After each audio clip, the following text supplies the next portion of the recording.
warahmatullahi wabarakatuh. Waalaikumsalam warahmatullahi wabarakatuh. Selamat siang rekan-rekan sejawat SD Negeri Kebonsari yang saya dan saya banggakan rekan-rekan semuanya. Di sini di siang hari ini saya akan mempresentasikan diseminasi tentang budaya positif, yaitu yang akan kita terapkan di depan untuk SD Negeri kita tercinta ini. Saya mulai ya.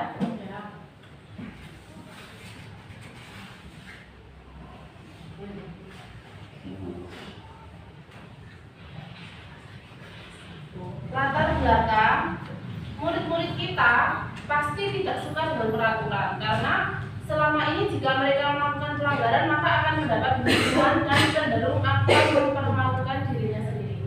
Nah, dari latar belakang ini kita akan belajar tentang budaya positif yang nanti akan kita terapkan terhadap murid-murid kita agar tidak menjadi hukuman namun sebagai sebuah restitusi. Tujuan aksi nyatanya yaitu menciptakan murid yang merdeka dan disiplin diri yang kuat, menumbuhkan budaya positif di sekolah dengan meyakini nilai-nilai kebajikan universal, melakukan kegiatan kebiasaan positif kepada murid untuk mengimplementasikan profil pelajar Pancasila.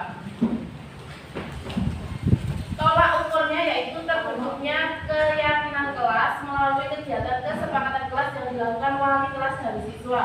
Siswa mampu menerapkan dan menjalankan keyakinan kelas yang telah dibuat, peserta didik dapat mengaplikasikan nilai-nilai profil pelajar Pancasila serta berkesinambungan dalam proses belajar. Apakah dari rekan-rekan semua sudah membuat keyakinan kelas masing-masing? Sudah. Keyakinan kelas yang dibuat itu apakah ada yang membuat kalimatnya atau kesepakatan bersama dengan murid? Kesepakatan bersama murid. Cerdas. Lini masa tindakan yang saya lakukan meminta izin kepala sekolah untuk mendiseminasikan bersama rekan guru tentang pentingnya penanaman budaya positif dan keyakinan kelas. Mengumpulkan rekan guru di sini, berkoordinator dan berkolaborasi dengan wali kelas. Guru memfasilitasi peserta didik untuk membuat kesepakatan kelas dan memantau, merefleksi dan mengevaluasi keyakinan kelas. Dukungan yang dibutuhkan dari rekan-rekan semua, cantik-cantik dan ganteng. Dukungan dari kepala sekolah. Pertama, rekan guru dan murid agar tindakan yang telah disusun dapat dilakukan secara lancar dan menyeluruh. Sarana dan prasarana untuk menumbuhkan budaya positif, kemudian orang tua dan komite untuk mendukung dalam melakukan budaya positif di sekolah. Selamat datang Bapak Ibu guru hebat. Mari pada kesempatan hari ini kita berkolaborasi, saling mendukung demi mewujudkan disiplin positif di SD Negeri Kebonsari. Aplaus untuk kita semua. Tujuannya tadi sudah saya ulang kembali, memahami tentang konsep kunci dalam modul budaya positif, terdiri dari perubahan paradigma belajar, disiplin positif, motivasi perilaku manusia, dan dasar posisi kontrol, restitusi, keyakinan kelas, dan segitiga restitusi. Pengalaman dan pembelajaran yang Anda dapat setelah menerapkan konsep kunci tersebut baik di kelas dan atau rumah Anda. Silakan untuk dipecahkan. Konsep utama modul budaya positif yaitu perubahan paradigma belajar, disiplin positif, nilai-nilai kebajikan, kebutuhan dasar manusia, motivasi perilaku manusia, posisi kontrol guru, keyakinan kelas, dan segitiga restitusi. Nah, di sini saya tertarik dengan kata paradigma. Apakah ada yang tahu? Saya juga kurang paham paradigma itu apa. Paradigma itu apa, menurut rekan-rekan? Sering sekali mendengar kata paradigma, tapi kok kurang paham. Cara pandang menurut Pak Yudan, cara pandang berarti kita memandang sesuatu dari diri kita terhadap suatu masalah. Ya, cara pandang. Berarti beda-beda tidak apa? Ya, berarti beda-beda memandang suatu masalah. Pembelajaran dengan paradigma baru merupakan pembelajaran yang dirancang berdasarkan prinsip pembelajaran berdiferensiasi sehingga para peserta didik belajar sesuai kebutuhannya berdasarkan tahap perkembangan sesuai teori psikologi modern untuk mewujudkan profil pelajar Pancasila. Jadi pembelajaran zaman dahulu itu hanya guru berbicara ceramah, anak duduk manis mendengarkan seperti itu. Tetapi sekarang kita kan paradigmanya macam-macam berbeda-beda. Mungkin Bu Ana pembelajaran seperti apa menurut Bu Ana dengan paradigma barunya? Yang seperti apa Bu Ana? Yang aktif? Yang outdoor? Kalau saya lebih ini ya, lebih ke outdoor. Misal aktif tapi di dalam kelas kurang efektif. Berarti kontekstual kalau saya biasanya di outdoor. Seringkali anak-anak itu tertarik. Kalau di outdoor kan bisa melihat pemandangan, bisa melihat lingkungan sekitar. Jadi anak itu lebih aktif mengeksplor dirinya sendiri. Untuk kelas tinggi diwakili dengan Bu Ana. Kalau di kelas rendah Pak Yoga? Sama, kalau dengan saya pelajaran itu dibuat semenyenangkan mungkin. Nah, akan peserta didik itu merasa tertarik dengan materi yang akan kita sampaikan. Ya, terima kasih pendapatnya dari Pak Yoga dan Bu Ana. Jadi Bu Ana, saya garis bawahi dengan di luar kelas sehingga anak-anak mengeksplor langsung lingkungannya. Pak Yoga dengan membuat pembelajaran itu senyaman dan semenyenangkan mungkin untuk anak-anaknya. Paradigma adalah suatu keyakinan atau kepercayaan yang mendasari seseorang dalam melakukan segala tindakan. Selain itu, hadirnya paradigma juga dapat mempengaruhi manusia dalam hal berpikir, bersikap terhadap semua hal. Paradigma dapat berubah seiring perkembangan ilmu pengetahuan dan teknologi. Dengan begitu, kita ada sebuah penemuan baru atau perkembangan ilmiah. Hal itu juga dapat mengubah cara manusia dalam memahami suatu fenomena. Betul sekali cara pandang ya. Respon dan teori kontrol. Sekarang kita masuk ke respon dan teori kontrol. Miskonsepsi tentang teori kontrol. Kesalahpahaman ya. Ilusi guru mengontrol murid. Ilusi bahwa semua muatan positif efektif dan bermanfaat. Ilusi bahwa kritik dan membuat rasa bersalah mampu menguatkan karakter. Ilusi bahwa orang dewasa berhak memaksa. Mungkin di zaman dulu sebelum kita generasi guru yang kekinian ini, dulu itu orang dewasa berhak memaksa anak-anak. Harapannya anak-anak menjadi disiplin dan tertib. Kemudian penguatan positif dibonggong terus juga tidak bagus. Kemudian membuat rasa bersalah, disalahkan terus dan dikritik terus juga membuat anak-anak tidak menjadi disiplin. Kemudian mengubah paradigma stimulus respon ke pendekatan teori kontrol. Paradigma stimulus respon, seseorang dianggap telah belajar sesuatu jika dia dapat menunjukkan perubahan perilakunya.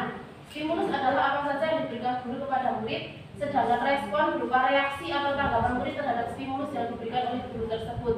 Proses yang terjadi antara stimulus dan respon tidak penting untuk diperhatikan karena tidak dapat diamati dan tidak dapat diukur. Yang dapat diamati adalah stimulus dan respon, oleh karena itu apa yang diberikan oleh guru dan apa yang diterima oleh pembelajar harus dapat diamati dan diukur. Dengan mengubah paradigma kita sebagai pendidik dari stimulus respon ke teori kontrol, kita menjadi lebih humanis dalam memandang seseorang. Sebagai contoh bahwa pendidik tidak langsung menyalahkan sikap murid yang kurang baik, karena menurut teori kontrol bahwa setiap tindakan pasti memiliki tujuan, sehingga pendidik dapat melakukan komunikasi dengan murid untuk menyelesaikannya. Jadi, ketika murid-murid kita itu membuat suatu masalah pasti berdasarkan kebutuhan. Stimulus respon dan teori kontrol itu perbedaannya. Ada realitanya sama, kalau teori kontrol berbeda. Semua orang melihat hal sama, setiap orang memiliki gambaran berbeda. Kita mencoba mengubah orang agar berpandangan sama. Kita berusaha memahami pandangan orang lain tentang dunia. Perilaku buruk dilihat sebagai suatu kesalahan. Semua perilaku memiliki tujuan. Jadi semua perilaku murid yang mungkin bertentangan dengan keyakinan sekolah kita itu pasti ada tujuannya. Orang lain bisa mengontrol saya, hanya Anda yang bisa mengontrol diri Anda sendiri. Saya bisa mengontrol orang lain, Anda tidak bisa mengontrol orang lain. Pemaksaan ada pada saat bujukan gagal, kolaborasi dan konsensus menciptakan pilihan-pilihan baru. Model berpikir menang kalah, sedangkan teori kontrol model berpikir menang-menang atau win-win solution. Disiplin positif, disiplin berarti dari kata belajar. Dalam budaya kita, makna kata disiplin dimaknai dari sesuatu yang dilakukan seseorang pada orang lain untuk mendapatkan kepatuhan. Kita cenderung menghubungkan kata disiplin dengan ketidaknyamanan.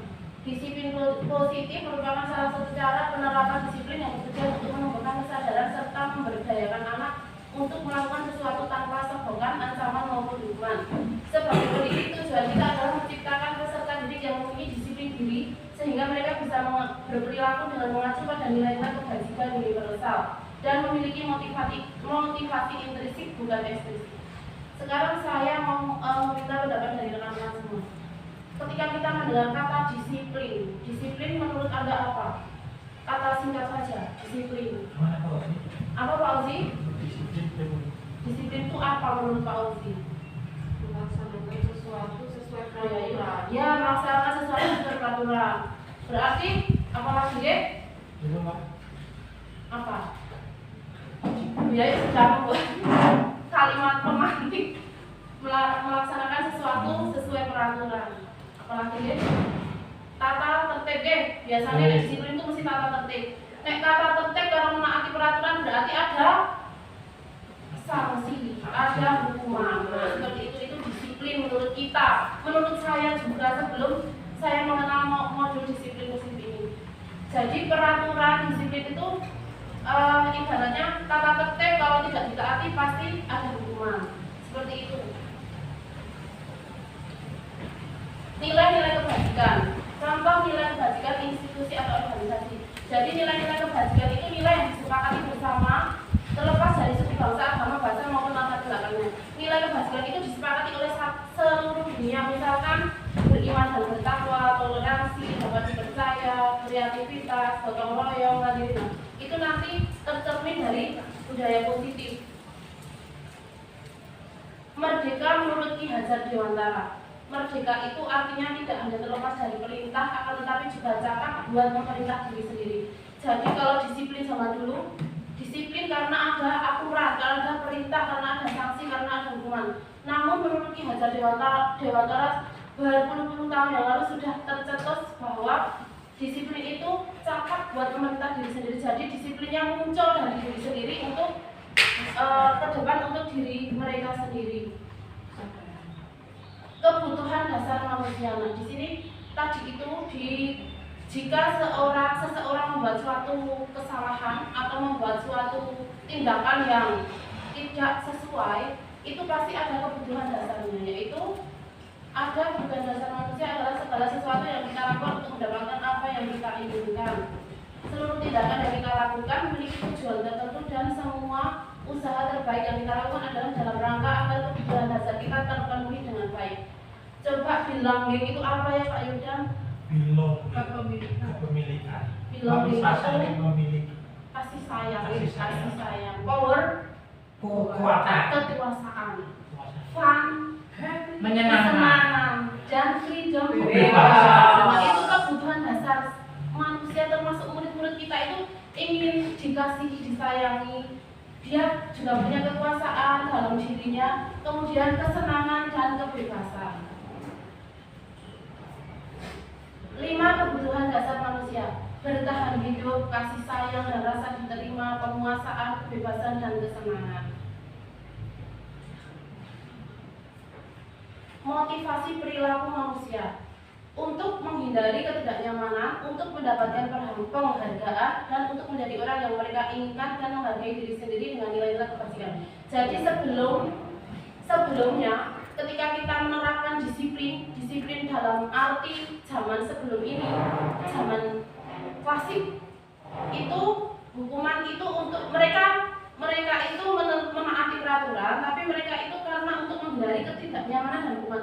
Misalkan aku tidak akan terlambat ke sekolah, nanti tidak dihukum apa sama wali kelasnya. Kemudian untuk mendapatkan penghargaan, mereka belajar dengan tekun, mereka mengerjakan PR karena sama biaya mau dikasih hadiah. Nah seperti itu. Jadi motivasinya hanya untuk menghindari ketidaknyamanan dan untuk mendapatkan penghargaan. Itu motivasi ekstrinsik. Namun di dalam budaya positif ini diharapkan anak-anak itu ingin menjadi menghargai diri sendiri dengan nilai-nilai kebajikan yang mereka percaya untuk menjadi orang yang mereka inginkan. Itu yang disebut dengan motivasi intrinsik. S-breaking. S-breakingnya tidak bernyanyi, kemarin sudah bernyanyi. S-breakingnya sekarang masing-masing mempunyai nama, memilih nama hewan. Oke, tapi dalam hati enggak disebutkan hewan ya. Ikan. Kadal. Kambing. Kodok, beruang, Monyet. buaya. Permainannya seperti ini. Even hell. Kok sapa kok? Even hell. Kita sama nyebutke kodok ikan. Kodok dhisik, ikan yang nyebutke kancane. Nah, baleni. Mau apa? Ikan. Ada. Kambing, kodok, beruang, Ora berubah ya. buaya. Wis lho. Ngerti aku. Wis tau wis ngerti iki apa hal?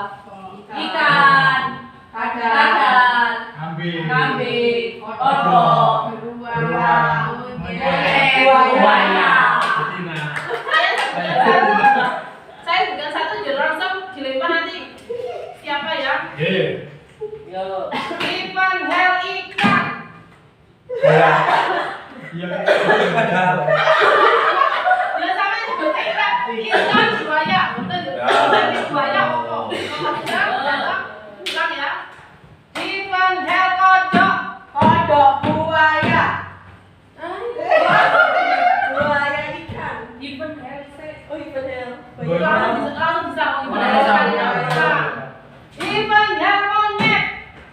Monyet ikan. Even hell ikan kadal. Ada beruang. Even hell beruang. Kodok. Even hell kodok kambing. Even hell kambing ikan.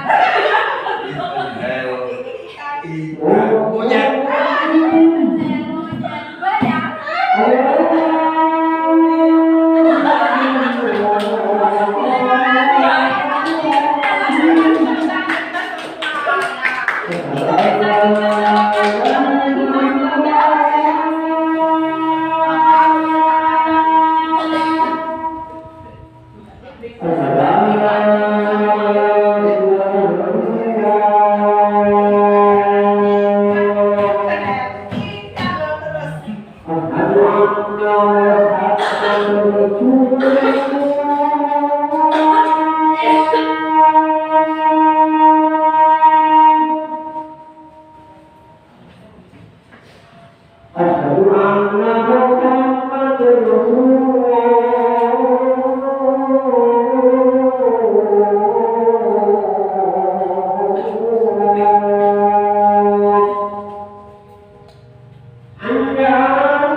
Saya lanjutkan.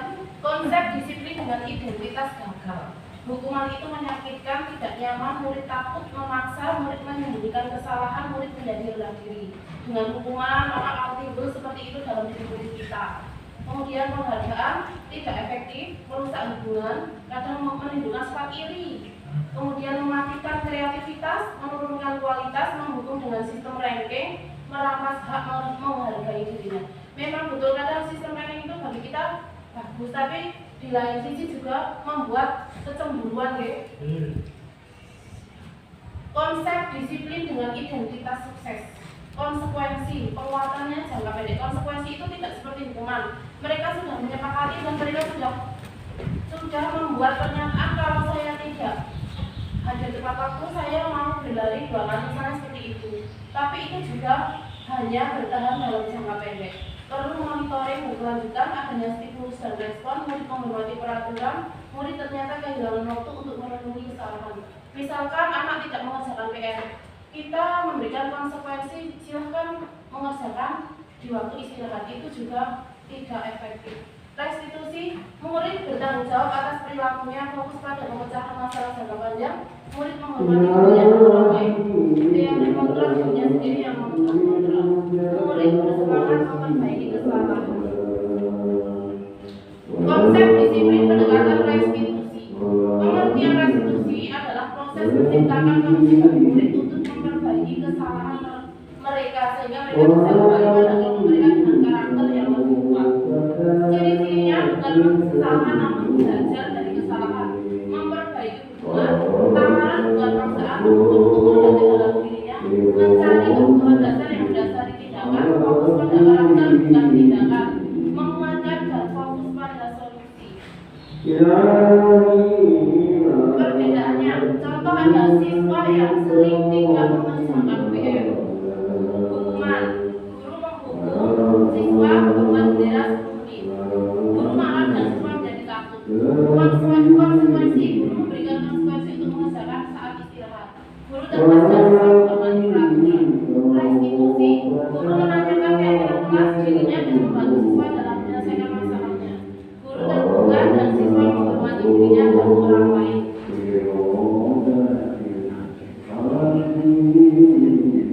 Coba kita bedakan antara hukuman, konsekuensi, dan restitusi. Misalnya, yang pertama, murid disuruh tidak menggunakan sepatu seharian di sekolah karena tidak mengenakan sepatu hitam. Itu termasuk yang mana? Hukuman, restitusi, apa konsekuensi? Jadi ada murid di hari Senin tidak memakai sepatu hitam. Pak Ozi, moro-moro sama muridnya lepas sepatunya. Orang sahdigo sehari, nah itu termasuk hukuman atau konsekuensi atau restitusi. Hukuman. Jadi itu tidak benar ya. Zaman dulu kan seperti itu, tapi pada saat ini tidak disarankan dan tidak sesuai dengan disiplin. Kemudian mencatat 100 kali di dalam buku kalimat saya tidak akan terlambat lagi. Itu juga hukuman. Kemudian lari mengelilingi lapangan basket 2 kali karena terlambat hadir di sekolah. Hukuman itu juga termasuk hukuman. Membersihkan tumpahan air di meja karena tersenggol sendiri. Konsekuensi. Nah itu ya konsekuensi. Murid diminta push up 15 kali karena tidak menggunakan masker ke sekolah. Hukuman. Menggantikan kertas tugas teman yang telah dicoret-coret. Konsekuensi. Jadi kita bisa membedakan ya hukuman dan konsekuensi. Kemarin juga ada satu soal ya di Bimtek. Seorang anak terlambat mengikuti pelajaran olahraga kemudian lari 2 kali mengelilingi lapangan, itu termasuk hukuman, konsekuensi atau restitusi? Itu saat pelajaran olahraga itu adalah konsekuensi karena di pelajaran olahraga itu pasti sebelum melakukan ada pemanasan. Nah dengan lari 2 kali itu termasuk ikut di awal pembelajaran. Sekarang 5 posisi kontrol restitusi. Guru sebagai posisi kontrol dalam restitusi itu ada sebagai penghukum, pembuat merasa bersalah, teman, pemantau, dan manajer. Selama ini Anda saat menjadi guru merasa di bagian mana? Yang pemantau, manajer. Sudah di manajer? Manajer. Kalau saya sebetulnya masih sebagai teman, mungkin sebagai pemantau. Kadang juga membuat merasa bersalah. Kalau sudah di manajer berarti Anda sudah menerapkan disiplin positif. Apa yang akan Bapak dan Ibu guru lakukan jika mendapati siswa kita melanggar aturan atau melakukan sesuatu hal yang tidak semestinya? Tidur saat pelajaran, tidak ada di sekolah, tidak bisa beberapa hari, memecahkan masalah apa yang membuat penyebabnya. Ya, mencari penyebabnya, kemudian Mencari solusi. Nah, contoh penerapan 5 posisi kontrol. Kasusnya siswa tidak memakai atribut lengkap saat upacara bendera. Siswa tidak memakai topi. Siswa tidak memakai ikat pinggang. Penghukum, hormat kepada bendera selama 1 jam, itu penghukum. Pembuat merasa bersalah, Berapa kali guru harus memberitahu kamu, kecewa sama kamu. Kata-kata yang membuat merasa bersalah anak. Teman, ayolah yang tertib, buat guru bangga. Kali ini tidak apa-apa, kamu salah, lain kali jangan ya. Itu sebagai teman. Pemantau, kamu sudah melanggar apa peraturan dan konsekuensinya, ditawarkan ke anak pemantau. Manajer, apakah kamu tahu kesalahanmu? Kira-kira bagaimana kamu akan memperbaiki kesalahan ini? Nah, itu apa diskusi seperti itu sebagai penghukum pembuat merasa bersalah teman pemantau dan manajer. Kamu tidak pernah benar melakukannya, itu kira-kira seperti apa? Membuat masyarakat kenal. Ayolah lakukan demi bapak ibu ya. Teman. Apa rencanamu untuk menyelesaikan masalah ini? Manajer. Kamu tidak akan mendapat nilai jika tidak pernah menyelesaikan tugas. Pembuat merasa bersalah. SD Kebonsari memang bisa. Keyakinan kelas. Kenapa keyakinan kelas? Mengapa tidak peraturan saja? Kalau menurut saya, kalau keyakinan kelas itu berasal dari siswa juga memiliki andil karena dia usul. Kalau peraturan kan hanya dari guru ke murid, jadi mereka serasa dikekang, dibebani. Ya, kalau keyakinan kelas itu melibatkan satu keluarga semua kelas, tapi kalau peraturan hanya satu arah saja dari guru ke murid. Bagaimana pembentukan keyakinan kelas? Pasti semuanya sudah membuat dan tentunya pasti sudah sesuai, lebih abstrak dari peraturan, berupa pernyataan universal, dibuat dalam bentuk positif. Jadi dalam keyakinan kelas itu kalimatnya positif. Misalnya, jangan membuang sampah itu tidak boleh. Berarti buanglah sampah pada tempatnya. Jagalah kebersihan boleh. Misalnya tidak boleh mengejek teman sekelas. Sayangi teman. Nah, seperti itu. Jadi dalam keyakinan kelas itu kalimatnya positif. Peraturan dan keyakinan kelas seperti itu. Selalu kembalikan buku ke tempatnya, tanggung jawab. Dilarang mengganggu orang lain, menghormati orang lain. Seperti itu deh, kalimatnya positif.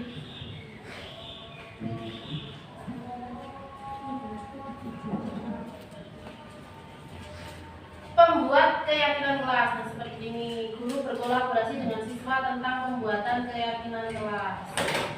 Berdiskusi, merumuskan peraturan, dan menempelkan keyakinan kelas. Hasil keyakinan kelas 5, contoh hasil keyakinan kelas 5: bertanggung jawab, mengerjakan tugas pikir, bersikap jujur, bersikap tenang, hidup rukun dengan teman, saling tolong-menolong, bersikap sopan dan menghormati guru. Saya mau coba minta satu kalimat di keyakinan kelas yang ada di kelas rekan-rekan, satu saja. Pak Ozi ada? Saat pelajaran agama saling menghormati. Pak Yuda datang tepat waktu. Bu Titis boleh minum saat pelajaran. Bu ya yuk.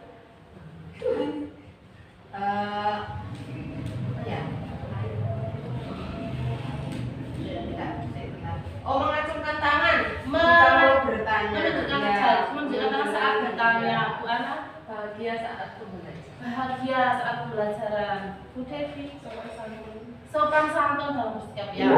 Itu sudah kalimatnya positif semua.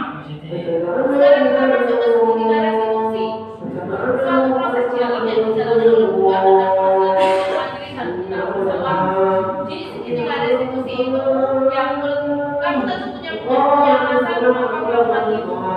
Keyakinan kelas apa yang telah kita sepakati itu? Pertama adalah memvalidasi tindakan, kemudian menstabilkan identitas, memvalidasi tindakan, baru menanyakan keyakinan.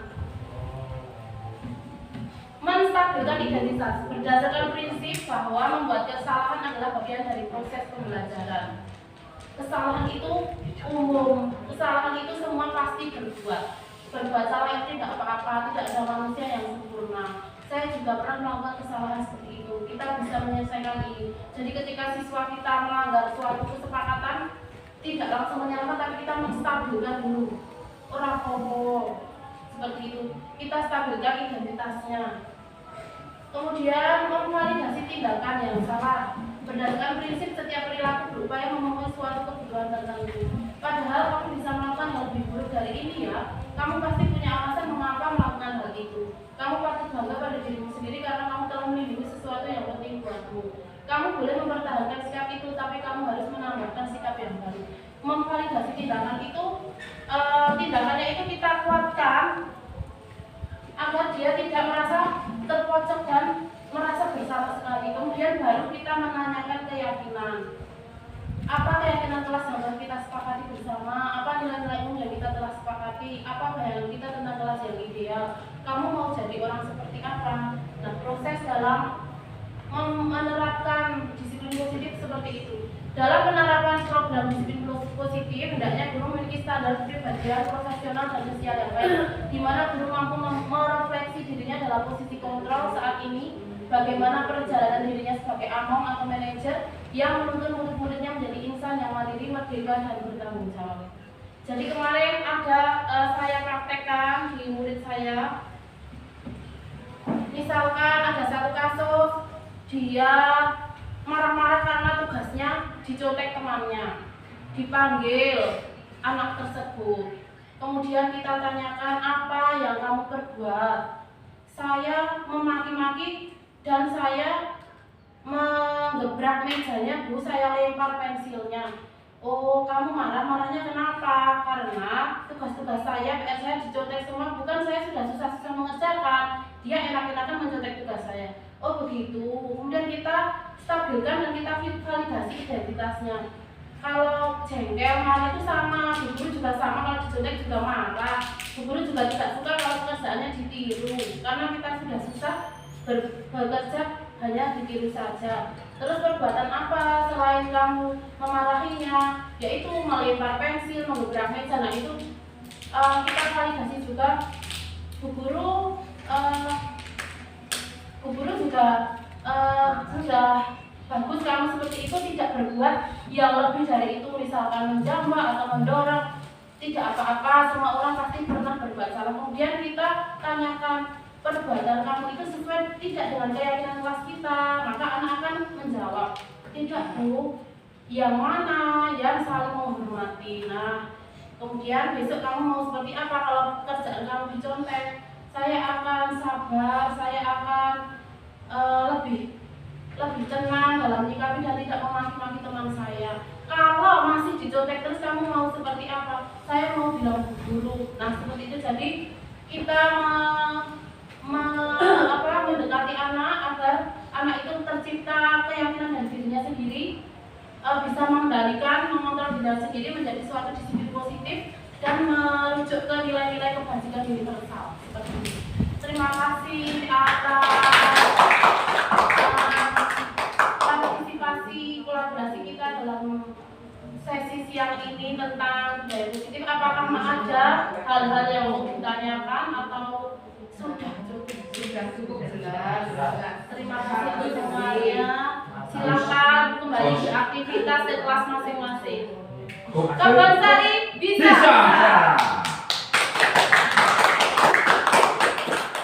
Bisa.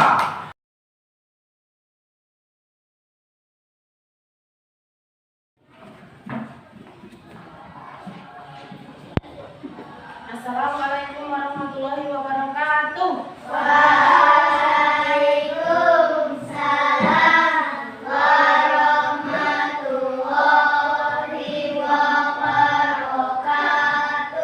Selamat pagi semuanya. Coba kita yel-yel, ingat gak yel-yelnya Pak Habib? Semangat apa? Semangat pagi. Tetap semangat. Saya seru alkaran. Semangat pagi. Kalau slogan kita SD Kebangsari. SD Kebangsari. Selamat datang di kelas 3. Kemarin kamu sudah dari kelas 2 naik ke kelas 3, berarti tambah pinter, naik satu fase dari fase A ke fase B. Kamu itu ke fase B ya. Fase B itu sama dengan kelas 4, 3 dan 4 itu fase B. Nah, di kelas kita ini yang baru ini, senang nggak naik kelas 3? Senang sekali naik kelas 3. Di kelas 3 ini kalian harus bertambah baik dan lebih baik lagi dalam hal apapun, dalam hal belajar, dalam hal bertingkah laku, dalam hal bertutur kata ya. Sanggup nggak di kelas 3 nanti akan lebih baik lagi? Ya, oke. Nah, sekarang di kelas yang baru kita ini, kalian pasti ingin kelasnya seperti apa? Kelas kita ini bersih, apalagi nyaman, apa meneh? Apalagi yang kalian suka dari kelas kita ini? Menyenangkan, pinter, bahasa senang, senyum, semuanya sabar, sopan. Nah, banyak sekali keinginan kalian di kelas ini kan? Banyak sekali ya. Nah, untuk membuat kelas kita menjadi seperti yang kalian inginkan, berarti kita harus membuat suatu kesepakatan itu bukan peraturan, ya. Nek peraturan itu dari guru ke kamu. Kesha, kamu harus pakai sepatu hitam, itu peraturan dari guru ini. Tapi hari ini Bini nggak membuat peraturan. Kita semua bareng-bareng membuat kesepakatan agar kelas kamu menjadi baik, kelas yang menjadi nyaman. Senang nggak kalau tinggal di kelas yang nyaman? Senang. Kalau kelasnya bersih, kelasnya nyaman, belajarnya jadi apa? Belajarnya kalian jadi seperti apa?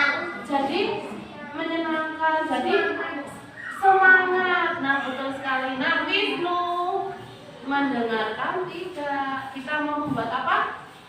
Membuat apa hari ini? Kesepakatan. Sebelum ke itu, Bu ini mau mengajari kalian tepuk konsentrasi. Yuk, tepuk konsentrasi. Konsentrasi dimulai. Itu ya. Konsentrasi dimulai. Nah, ini ya. Tepuk konsentrasi. Konsentrasi dimulai. Tepuk 1. Tepuk 2. Tepuk 3. Tepuk 1.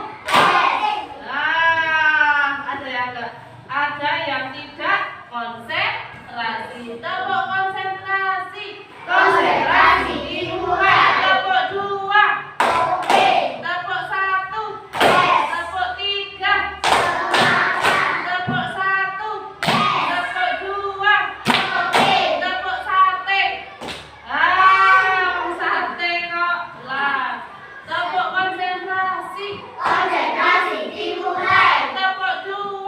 Oke. Tepuk 1. Yes. Tepuk 3. Semangat. Tepuk 1. Yes. Tepuk 1. Yes. Tepuk 2. Oke. Tepuk 1. Yes. Tepuk sate. Nah, konsentrasi ya. Nah, kita kembali ke keyakinan kelas kita. Kita akan membuat sebuah keyakinan yang disepakati bersama. Nah, sekarang Bu Yuni mau memberikan kalian kertas, nanti ditempel di sini. Ya, sekarang pensilnya dikeluarkan semua dulu pensilnya.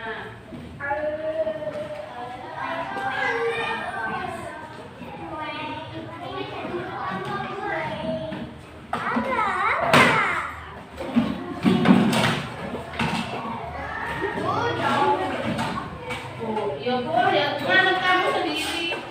Apa berdasarkan pemikiran kamu sendiri?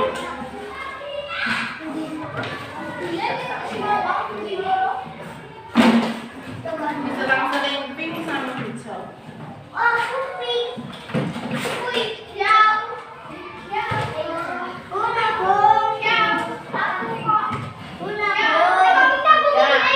Boleh diletakkan di sana. Yang sudah ada kandungannya. Enggak apa-apa. Oh, dibalik.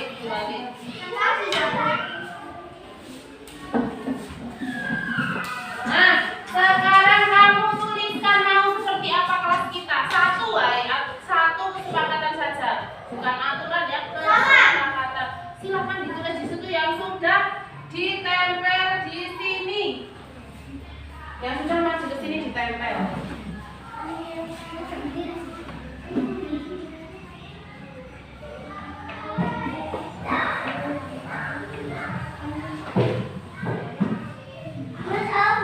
Kesepakatan yang kamu inginkan di kelas kamu, tulis sih. Piye 1 wae pakai pensil. Pensilnya di sudah sini. Belum.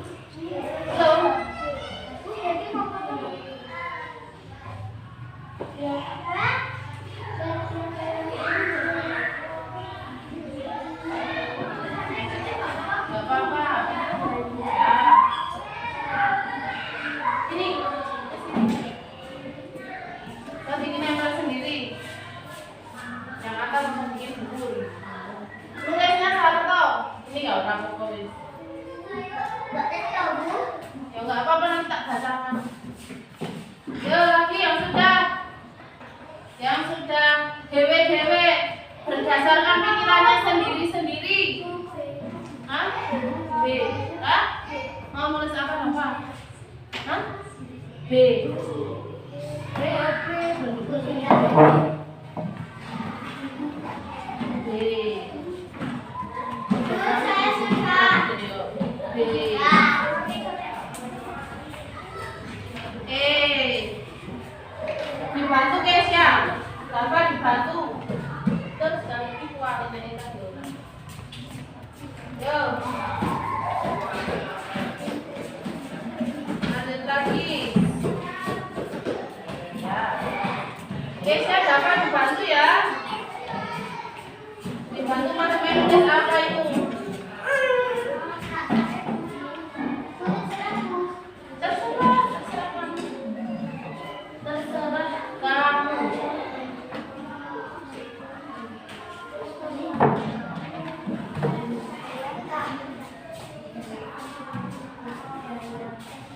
Ya, lanjut lagi.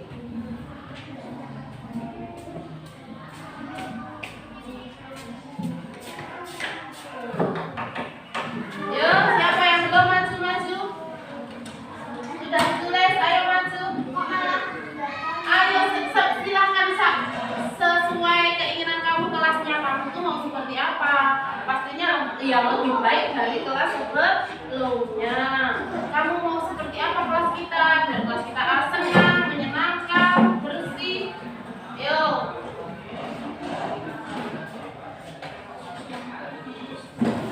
Ayo, masih 5 orang lagi.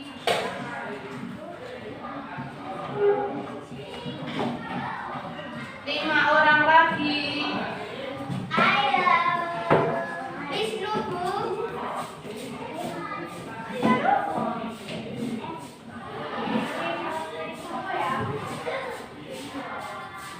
Bermara di balik kuwi kok sapa nomor 2?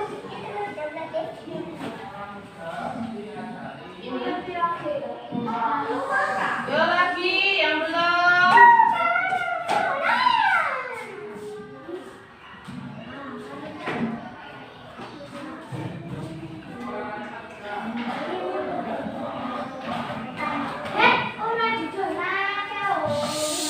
Duduk yang baik, Wisnu.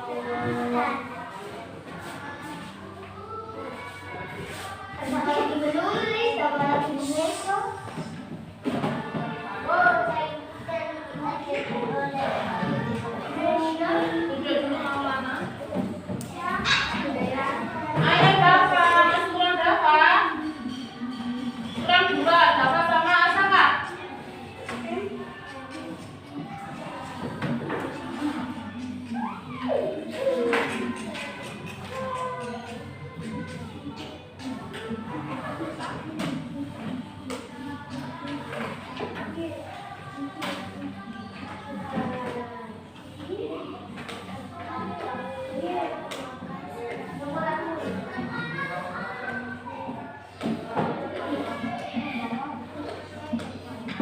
Ayo Asaka.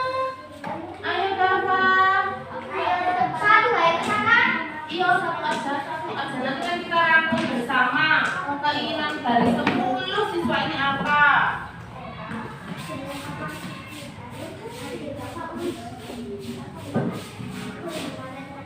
Ya.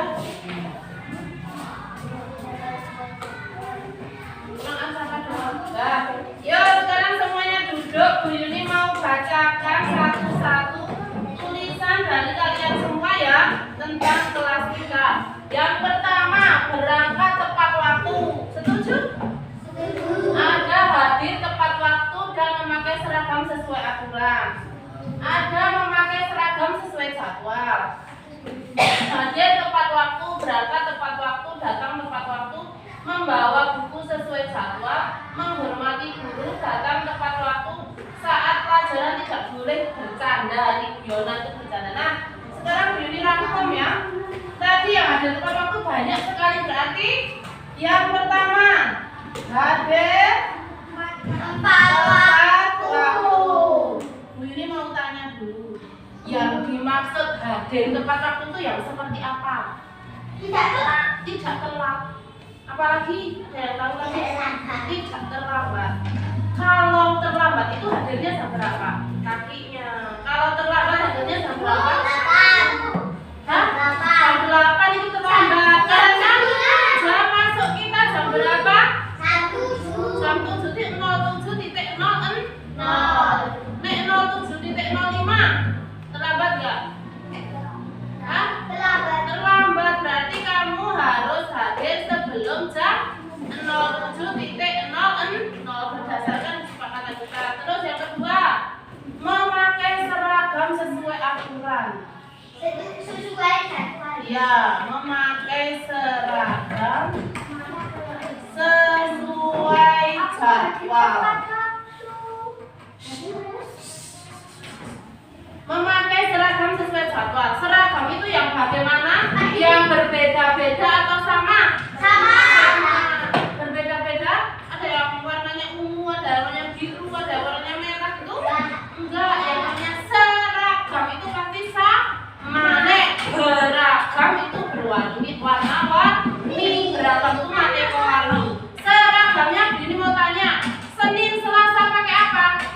Merah putih. Khusus Senin harus pakai Senin harus pakai topi, dasi, sepatu hitam. Kemudian Rabu Kamis merah putih menggunakan identitas atau topi.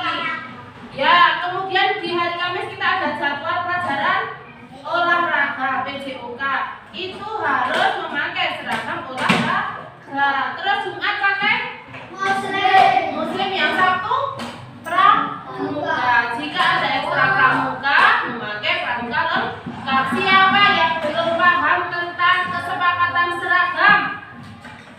Masih sudah paham semua tentang seragam?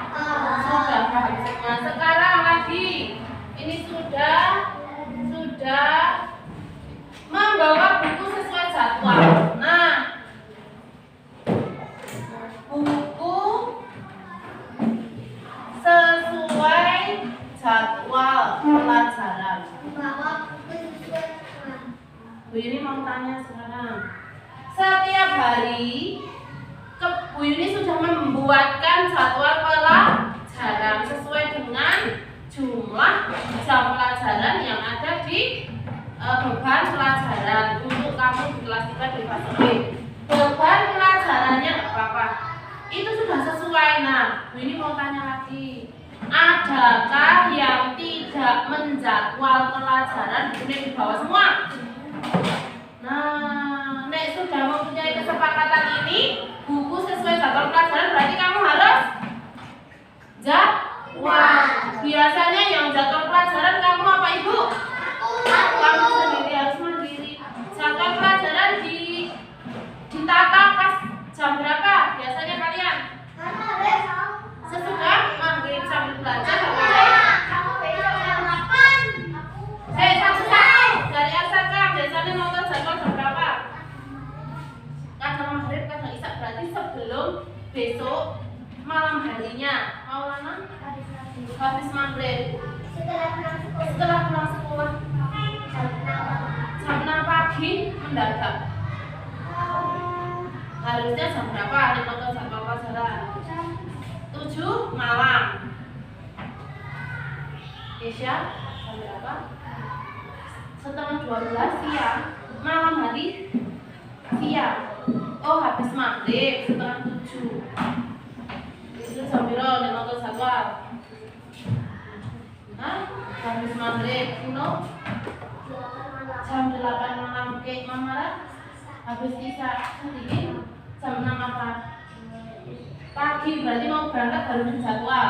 Nah, boleh seperti itu tuh boleh. Tapi alangkah baiknya kalau jadwal itu malam ya, sebelum kamu tidur.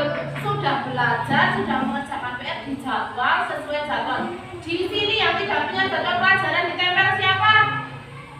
Ada semua? Dulu sudah tak kasih jadwal pelajaran. Siapa yang belum punya? Sudah punya semua ya? Yang hilang mencatat lagi. Dan ya jadwal pelajaran berarti disepakati setiap hari membawa buku sesuai jadwal agar tidak ketinggalan. Terus lanjut lagi.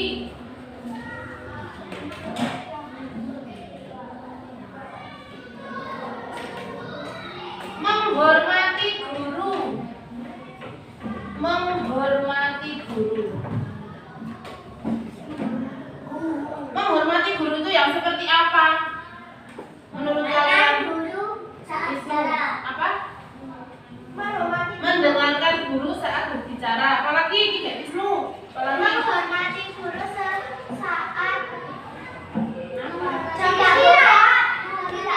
Saya stop dulu semua sijin. Ada tidak tantangan. boleh memotong pembicaraan guru. Ketika guru berbicara tidak dipotong. Berarti kalau Bu Yuni lagi menjelaskan tidak nyaut tapi tunjuk tangan. Arah Raska apa? Sama. Terus yang lagi mau sama. Tidak memotong saat guru berbicara. Dengarkan guru nek wis baru tunjuk tangan. Terus apa lagi tadi Wisnu? Mendengarkan guru saat berbicara ora guyon dhewe. Sepakat seperti apa Mino? Tidak Mino. Hah? mengerjakan tugas guru. Mengerjakan tugas dari bu guru, nah itu menghormati guru, betul. Sekarang yang kelima, ada tulisan seperti ini. Saat jam pelajaran tidak boleh bercanda, berarti memperhatikan saat pelajaran, memperhatikan tidak bercanda ya, memperhatikan saat pelajaran tidak bercanda. Kira-kira dari sekian yang kamu sepakati ini sanggup untuk melaksanakannya?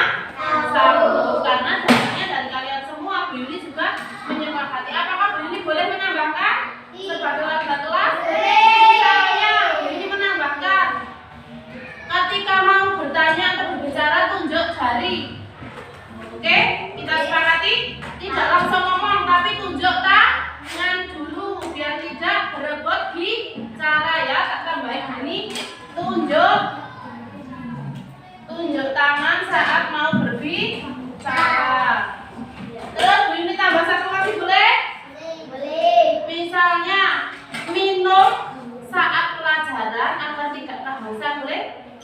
Boleh, setuju, disepakati. Tapi tidak boleh makan deh.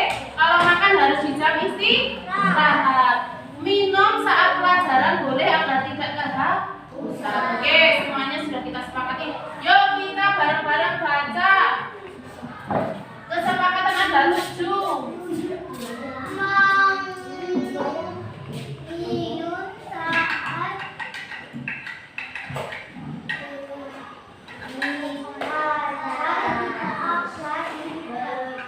Kehausan. Tunjuk tangan saat akan berbicara atau bertanya. Yuk, kita ulang lagi kesepakatan yang sudah kita buat bersama ini. 1. ada nomor 1. Bareng-bareng 1. Ada nomor 1. 2. Memakai seragam sesuai jadwal. 3. Buku khusus sesuai jadwal pelajaran. 4. Menghormati guru. 5. Memperhatikan saat pelajaran. 6. Tunjuk tangan saat akan berbicara. Yang ketujuh, minum saat pelajaran agar tidak kehausan. Yang nomor 4, Bu Yuni tambah sedikit boleh? Menghormati guru dan teman. Oke? Yang dihormati tidak hanya bu guru tapi juga teman. Kalian harus saling menyayangi. Dan kesepakatannya sudah kita sepakati ya. Sudah ketemu hasilnya ada berapa poin? 7 poin. Dan kesepakatan itu, karena kesepakatan itu kita semua yang menentukan, berarti kita harus melaksanakan dari diri sendiri. Kamu diniatkan dari diri sendiri. Sudah membuat kesepakatan bersama, berarti harus dijalankan. Nah, terima kasih sekali sudah hari ini kita sudah membuat kesepakatan di kelas kita. Kalau kesepakatan itu berarti datangnya dari hati kita, berarti besok kita laksanakan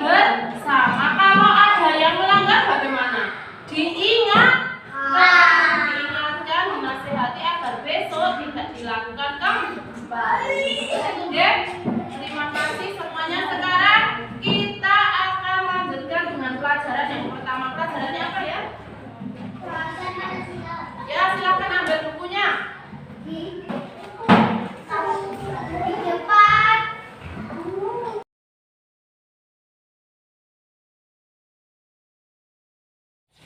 Samara, Ibu dengar dari ketua kelas, katanya tadi kamu bertengkar ya sama Hikmah.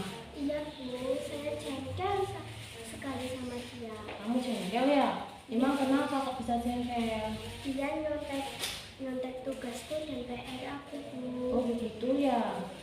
Tugas kamu dicontek, PR kamu dicontek. Iya. Kalau ini di posisinya marah, ini juga jengkel pastinya. Kalau tugasnya dicontek kan kita sudah susah ya, kita menyelesaikan. Terus jengkelnya kamu, marah-marahnya kamu tuh seperti apa tadi sama Hikmah? Saya memukul mejanya dia Bu. Oh gitu, kamu mukul, teriak-teriak. Oh ya, begitu ya. Terus perbuatan kamu itu kira-kira sesuai nggak sama keyakinan kita? Tidak Bu. Tidak ya, marah-marah itu boleh, jengkel itu boleh, tapi harus Saling saling menghormati, harus bersabar. Kira-kira kelas apa yang kamu ingat tadi? Saling menghormati dan apa itu sekarang. Nah, kalau besok Amara ada yang minta tugas lagi, kamu mau bagaimana?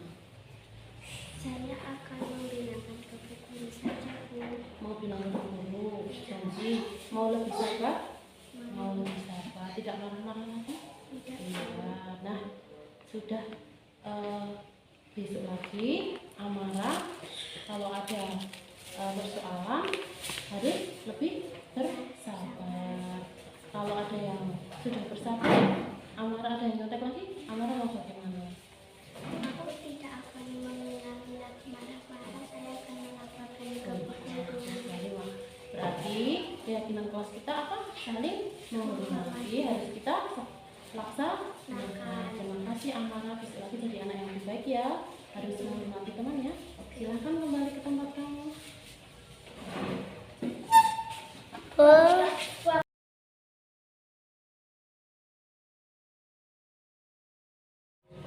Wisnu, Bu Yuni amati, beberapa hari ini kamu sering datang terlambat ya? Iya Bu. Kenapa datang terlambat? Karena saya tidurnya kemalaman Bu. Oh, Wisnu tidurnya kemalaman. Emang ngapain tidur kemalaman? Mainan HP Bu. Mainan HP ya? Mainan HP itu asik? Asik. Mainan HP itu seneng?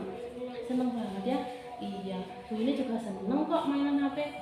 Seneng itu boleh ya, kita cari kesenangan itu boleh, tapi harus ingat waktu. Nah, Willy sekarang tanya sama Wisnu, kalau datang terlambat itu sesuai nggak dengan keyakinan kelas kita? Tidak sesuai. Yang mana ya? Yang hadir tepat waktu, disiplin.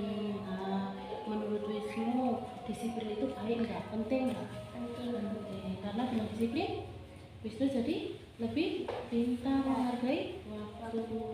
Dengan menghargai waktu, kamu berarti peduli dengan orang-orang di sekitar. Pekerjaan kamu tidak akan menumpuk. Ke depan menjadi orang yang lebih pintar, lebih sukses, gitu ya. Nah, sekarang Yuni tanya, Wisnu sudah tahu perbuatan yang tidak sesuai dengan keyakinan kita. Mulai besok Wisnu mau bagaimana? Biar tidak terlambat ke sekolah, Mau tidurnya awal. tidurnya lebih awal, main HP-nya Dikurangi. dikurangi, dibatasi waktunya ya. Bagus. Berarti Wisnu sudah tahu keyakinan kelas mana yang tidak sesuai dengan keyakinan. Terima kasih, besok jadi anak yang lebih baik lagi ya Wisnu. Besok lebih disiplin. Nah, sekarang Wisnu boleh kembali ke tempatnya.